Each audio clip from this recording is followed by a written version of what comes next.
What's up, YouTube? Just wanted to make a quick video on this because I see a lot of debate online about it. There's not really any clear videos on this.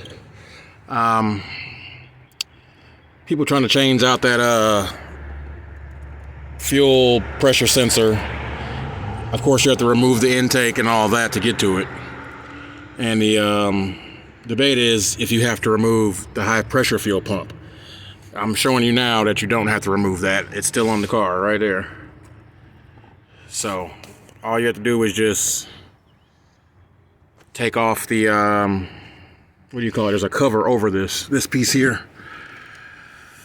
It has 3 bolts holding it on. One there on the bottom, and that goes on the intake as well, and then the 2 on the sides right there. So that's it. They're all 10 millimeters. 2 on the sides here, and 1 down there at the bottom, up top, and 1 at the bottom, and then there's one right here.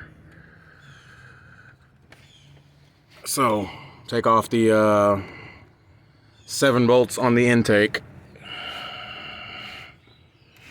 and then you have that 1 right there, that 10 millimeter there. Take that off, and then you want to move all these wires and stuff out the way and all that. This thing goes in there.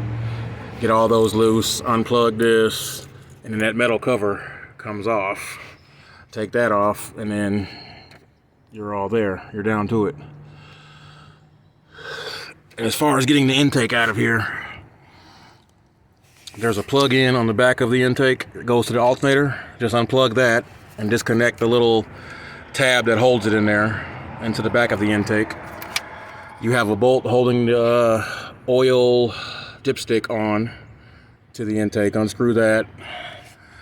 These things right here usually always break because they're hard plastic, the tube going to the valve cover, so I have to replace the whole intake for that crap or try to glue it back on.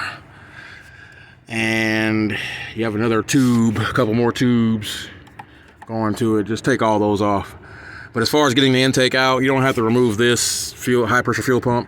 All you got to do is probably maybe bend the AC line, maybe, you know, just a tiny bit, just out of the way, not too much. But mainly is this thing here, this bracket here for the oil dipstick. That's what was in my way. So I just bent that back and then just wiggled it out. Press back on the intake, and then get it out. You have to clear that hump.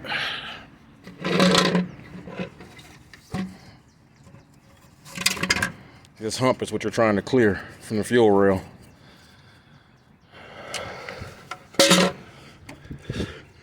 So if you can bend that hump, well, not bend the whole thing back, and then get it around, you know, wiggle it out, that'll get it out of there. But this high pressure fuel pump wasn't in the way at all, so I didn't have to take it off at all. So just wanted to clear that up in case it helps anybody. And then your sensor is right under here. Your sensor is right there.